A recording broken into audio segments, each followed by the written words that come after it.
माँ बाबूजी अब यहाँ कभी नहीं आएंगे। 1 महीने भी तुम उन लोगों को अपने घर में रख नहीं पाई। छी नेहा, शर्म आती है मुझे तुम पर।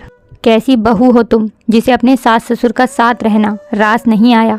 अरे कुछ ही दिनों के लिए ही तो आए थे, पर वो भी तुम्हें बर्दाश्त नहीं हुआ। अरे वे तो आ भी नहीं रहे थे, मैंने ही जिद किया तो वो आने को राज़ी हुए थे, पर यहाँ तुमने उन्हें इतना सताया कि वो यहाँ से जल्दी ही चले गए। गुस्से से अरुण नेहा को बोल रहा था, देखो अरुण, ये ऐसा झूठा आरोप लगाना बंद करो। और मैंने उन्हें नहीं भगाया, बल्कि वो अपनी मर्जी से गए हैं यहाँ से। और देखो, जाते जाते भी उन्हें चैन नहीं आया, इसलिए हम दोनों में फूट डालकर चले गए। तभी तुम्हारे मुंह से ऐसी कड़वी बोली फूट रही है मेरे लिए अरुण। गुस्से से तिलमिलाते हुए नेहा कहती है, खबरदार जो ऐसा कहा तो।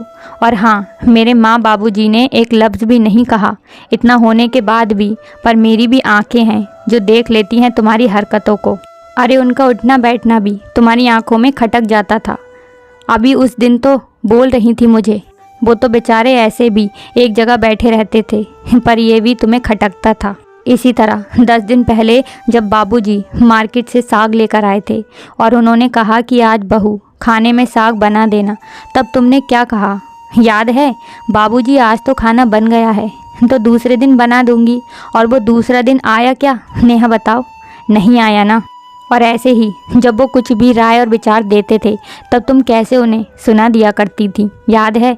माँ बाबूजी, मैं कोई दूध पीती बच्ची नहीं कि हर चीज़ में अपनी नसीहत देते हैं। मैं पढ़ी लिखी हूँ, मुझे भी ज्ञान है, ऐसा ही कहती थी ना नेहा। हाँ, नहीं आया वो दिन क्योंकि मैं भूल गई बनाना, और जब याद आया तो साग सूख चुकी थी, इसलिए मैंने नहीं बनाया। और वैसे भी वो पत्ते की सब्जी सिर्फ माँ बाबूजी को ही पसंद था ना। ऐसे जब तुम्हें ये सब दिख रहा था तो उस समय क्यों नहीं बोले जो अभी जली कटी सुना रहे हो अरुण? मुंह टेढ़ा बनाते हुए नेहा कहती है, हाँ सुना सकता था, पर मेरी माँ ने हर बार मुझे रोक लिया था। वो नहीं चाहती थी कि बाद में तुम कहो कि मेरे माँ बाबूजी की वजह से हम दोनों में झगड़े होते हैं। और वैसे भी मैं ये सब कुछ तुम्हारे मुंह से सुनना चाहता था। मैं जानता था कि तुम सेल्फिश हो, पर इतनी हो कभी नहीं सोचा था। इसलिए मैं भी जा रहा हूँ ये घर छोड़कर, तब रहना अपनी मन मुताबिक। आज मेरे माँ बाबूजी तुम्हारी प्राइवेसी में खटक रहे हैं, कल मैं खटकूंगा, इसलिए रहो अकेले अपनी मन मर्जी के अनुसार। ऐसा कहकर गुस्से से अरुण अपना बैग निकालकर कपड़े भरने लगता है, जिसे देखकर नेहा डर जाती है और मन ही मन सोचने लगती है कहीं सही में अरुण उसे छोड़कर न चला जाए। उसे अब तक ये भ्रम था कि अरुण उससे बेइंतहा मोहब्बत करता है, इसलिए कभी उसे छोड़ने की बात नहीं करेगा।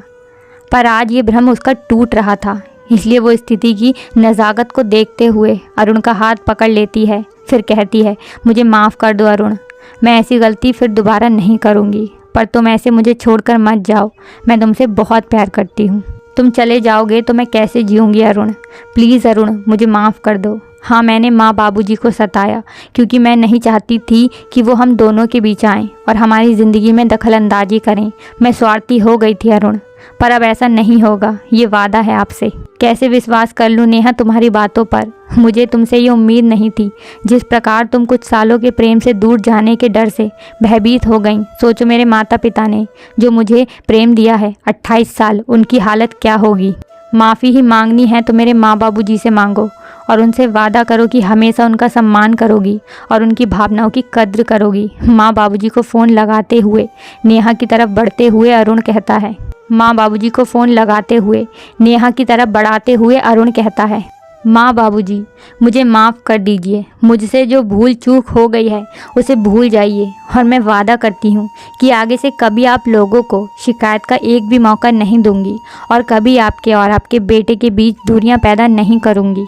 रोते हुए नेहा कहती है, बस कर बेटा, समय पर अपनी गलती का एहसास हो जाना ही सबसे बड़ी बात है। हमेशा खुश रहो, यही हमारा आशीर्वाद है, कहकर अरुण के माता पिता फ़ोन रख देते हैं, इस तसल्ली के साथ कि उम्र के अगले पड़ाव में फिर कभी ऐसा समय दोबारा ना आए। वीडियो को पूरा देखने के लिए बहुत बहुत धन्यवाद। और अगर आपने हमारे चैनल को अभी तक सब्सक्राइब नहीं किया है तो प्लीज़ जल्दी से चैनल को सब्सक्राइब कर लीजिए। Thanks for watching.